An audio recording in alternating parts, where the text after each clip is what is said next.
Allô? Donc aujourd'hui, je vais te montrer quelques petits trucs pour faire des laboratoires virtuels. Donc, soit des laboratoires que vous envoyez à vos élèves en classe pour faire, pour avoir un premier aperçu avant de le faire pour vrai, ou encore si vous manquez de matériel, puis vous voulez quand même les faire manipuler virtuellement, ben, ça peut être des bonnes options. Donc, le premier que je vais vous montrer, c'est un laboratoire de microscopie.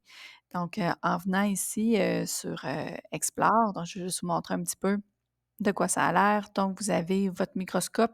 Même si la plateforme est en anglais, avec les petits points d'interrogation un peu partout, on est capable de savoir où on va. Vous pouvez choisir le type de contenu à observer.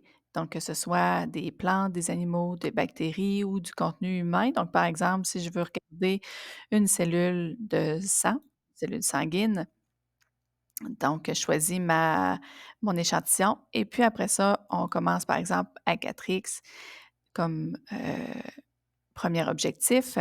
Donc, je peux augmenter ici, mon grossissement macroscopique. Je peux aller chercher ensuite mon grossissement microscopique et ensuite, je peux jouer aussi avec la lumière ici en bas.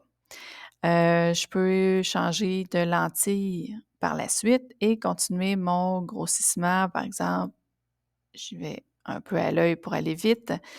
Je vais ensuite en 40X. Donc, vous pouvez vous promener comme ça sur, votre plaquette.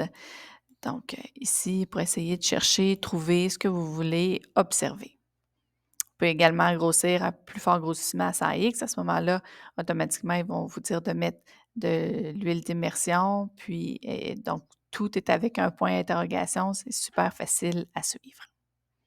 Alors, bonne exploration! On poursuit avec Tinkercad. Donc, avec Tinkercad, on peut faire des simulations électroniques et électriques. Donc, avec les élèves, ils peuvent pratiquer et simuler, faire des simulations en fait de circuits ou de programmation aussi. Là. La plateforme, elle est très, très, très diversifiée. Donc, ce que je vais regarder avec vous aujourd'hui, c'est juste un petit aperçu de qu'est-ce qu'on peut faire comme simulation électrique. Donc, si je vais ici dans Conception, je vais descendre, bien sûr, Tinkercad, c'est un logiciel de dessin en 3D aussi, mais il y a une partie circuit également, puis il y a une partie codage. Donc, nous, ce qu'on va regarder, c'est la partie circuit. Donc, j'avais déjà commencé un petit exemple. Donc, dans la partie circuit, on est en mesure d'aller chercher les systèmes que l'on veut utiliser. Donc, par exemple, je vais aller me chercher une batterie 9 volts. Je vais aller me chercher un petit bouton poussoir qui va me servir d'interrupteur. Et je veux aller me chercher une LED, tiens, que je veux faire allumer. Donc, une fois que j'ai mes en fait, mon matériel, je suis capable d'aller les relier. Ça va faire mon fil ici entre les deux. Donc, par exemple, je vais relier ici comme ça.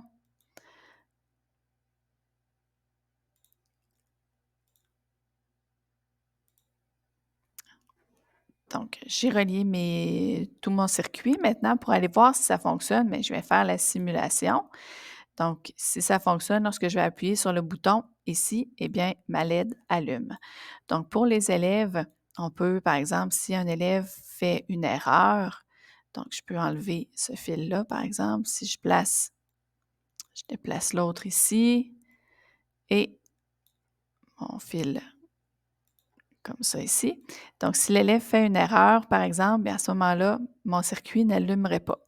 Donc, l'élève peut voir, peut faire des essais et essayer de trouver en fait pourquoi son circuit ne fonctionne pas. Donc, ça peut être une belle alternative lorsqu'on n'a pas le temps de sortir tout le matériel ou lorsqu'on veut donner un petit travail à faire aux élèves parce que vous pouvez partager vos activités également dans Google Classroom.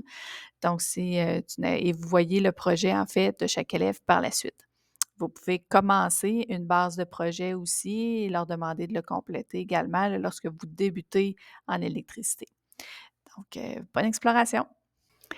Finalement, je vous présente une autre petite ressource dans laquelle vous allez pouvoir trouver d'autres laboratoires en ligne, donc que ce soit avec des démonstrations faites ou de d'autres sites. Donc, vous avez ici un bon répertoire de ce qui se fait en sciences, en laboratoire. Donc, vous pouvez explorer, regarder ce qui vous intéresse, puis après ça, le partager à vos élèves.